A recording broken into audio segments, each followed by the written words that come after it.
I always think we learn our very best lessons from our hardest situations, because when we're in a really difficult situation, or we've done something not quite right, or we've had a consequence hit us in the face, I feel like that situation has got our attention, so we tend to spend more time looking at it. And I remember going to a conference held by the Institute of Directors at the Royal Albert Hall, and Tim Smith, who set up the Eden Project, was one of the speakers, and I was fascinated in just his amazing style. But one of the things he said when he is interviewing somebody is he never employs somebody who hasn't failed, because he says they've not tried hard enough.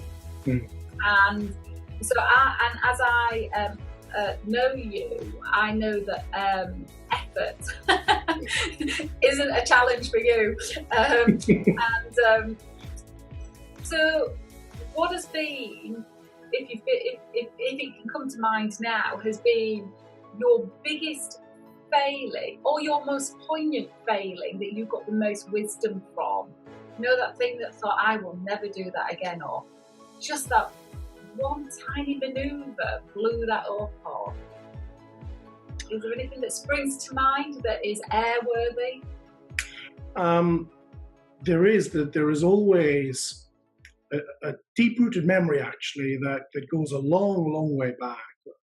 And sadly, this individual is no longer with us. But I remember in my very early days of sales, and being a sales rep in central London, and driving from one meeting to the next in the days when the congestion charge didn't exist, and was happily doing the appointments I felt was right. And I remember getting a call out of the blue in the days when mobile phones were still fairly new, and I had a very disgruntled sales director on the other end of the phone, and he was in a really foul mood. And it was because, in those days, we would pick up the odd parking ticket here and there and so on. And on this occasion, I'd failed to pay a parking ticket. The reminder had gone into head office. The reminder had landed on the desk of the CFO. The CFO was really unhappy about it, stormed into the sales director's office and said, why is it that your sales team lack discipline in terms of what they do and how they do it? And it reflected really poorly on my sales director at the time, and he rightly picked up the telephone and had a really good vent at me. Now, many years later, when I look back on that, the fact that I didn't pay a parking ticket, it seems in the journey of my whole career, relatively insignificant. But I learned a huge lesson at the time. And although, I was incredibly upset and annoyed about the fact that I'd taken this call and brood over it for about the next 3 hours of my life, thinking how wrong it was and how terrible it was that he should feel this way and pick on me about it. At the end of that, I realized that actually I'd let him down. And I'd put him in a difficult position. It was a position he didn't want to be in.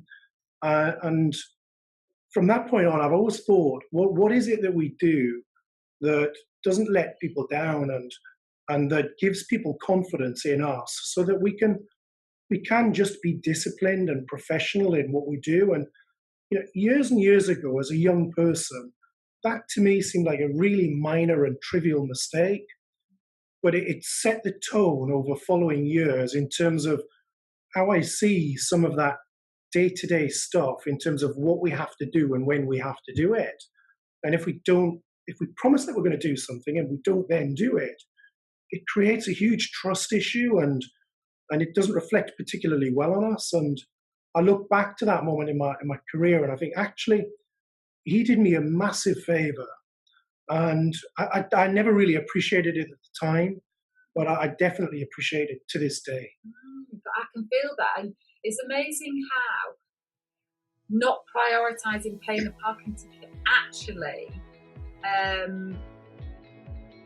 disappointed you, actually. What I feel is that you were disappointed that you let yourself down by not being disciplined, because you are disciplined. You're incredibly disciplined, incredibly focused, incredibly good at prioritising. And I think when you break one of your own values, which is my next question, when you break one of your own values, it's like breaking a bone, isn't it? It's hard, it hurts.